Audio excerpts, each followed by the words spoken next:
one of the best teams in Israel, and there was no VCs in Israel, no money available, so we couldn't raise anything. We didn't know what to raise, we didn't know what to develop. So basically, to cut the story short, we thought that we will focus mainly in what we call communication intelligence. That were our expertise in the army. We work with ELTA, which is an Israeli company here, a large one, and with TRW from the state that knew us from the project and counted on us. And we took all the profit that we gained through the project to develop our own IP and our own product, knowing that eventually we don't like to do defense project. We don't want to be in the defense industry. It's not for us. We don't want to do it again. We don't want it. You need to be or differently. So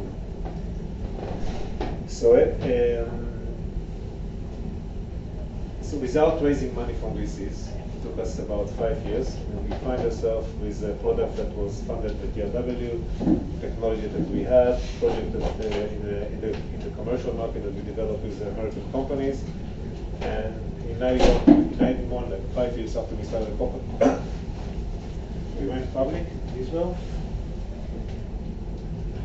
So we went public in Israel? We went public first in Israel, when the company had 3 lines of business. We raised about $5 million. The company had 3 lines of business. One is defense industry, intelligence system. The second one is data communication. The third one is voice recording, voice logging, recording for financial application. Anyhow, we built the company and we went through different processes through the way. When we developed the company, we went public twice in the state.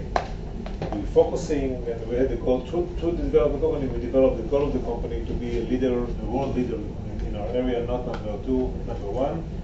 And NICE is number 1 company in voice recording worldwide. It's a very interesting story. Dictaphone is a brand name in recording. You probably know Dictaphone, a dictating machine. That's Graham Bell, that's dictation. The Dictaphone were our competitor. When we started the company, Dictaphone competed against us. We offered them to sell our product because we were ahead of them in technology, and they said, no, we all quit now. This is one example. This is one advice I can give you. Never rest. Never think that you can rest right now and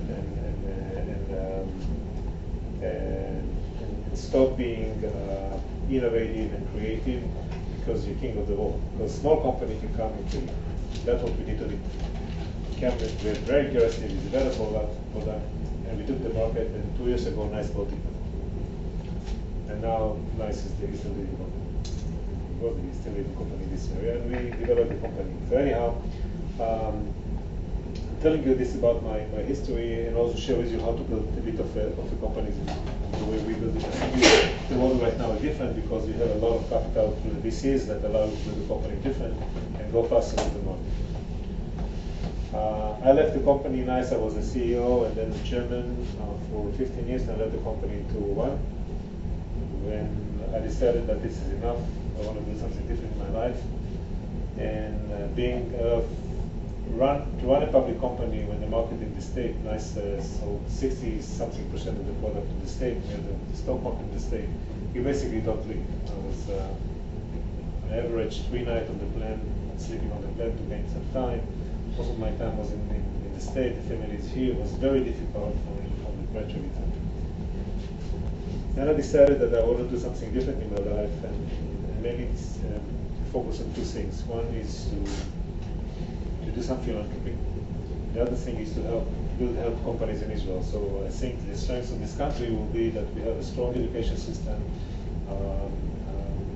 strong welfare system, so we can reduce the debt gap we have between rich and poor people here. On the other side, build industry here, so we'll be less dependent on donation from America and so forth. So we build independence of that, and that by having strong industry. And I think high-tech can be the engine for our economy in Israel, because high-tech can create a lot of other industries around.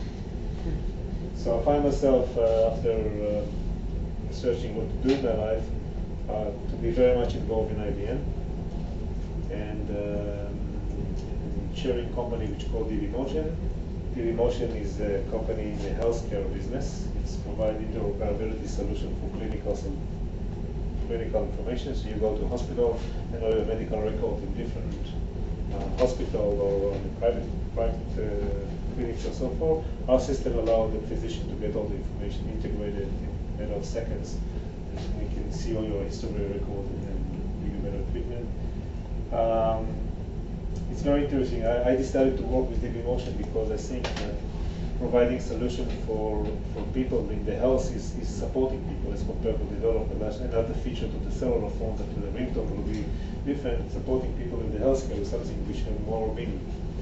The other thing which intrigued me is that the development team, we actually took control. We didn't start the company from scratch. The company was existing. We bought it from NES. It's a high-tech company in Israel. And we built it differently than NES built it. We bought VCs, we built the product differently, but the original company and people were NES employees, and they were in Beersheba. We have about 70 people in Beersheba. We have 70 people in Beersheba. About half of them are immigrants, came from Russia maybe, but not, several years in Israel. And I always wonder why Israel did not develop high-tech industry in Beersheba. How come around university like Beersheba, which is a very good university, there's no industry? High-tech industry developed through around Stanford, around Boston, where you have universities. Why we don't have something? Nothing. You don't let people sell you differently. There's no high-tech in the negative. How come we don't have? So very interesting for me that we will eventually build a company that will be in Beersheba, that will be the anchor for the high-tech in Beersheba.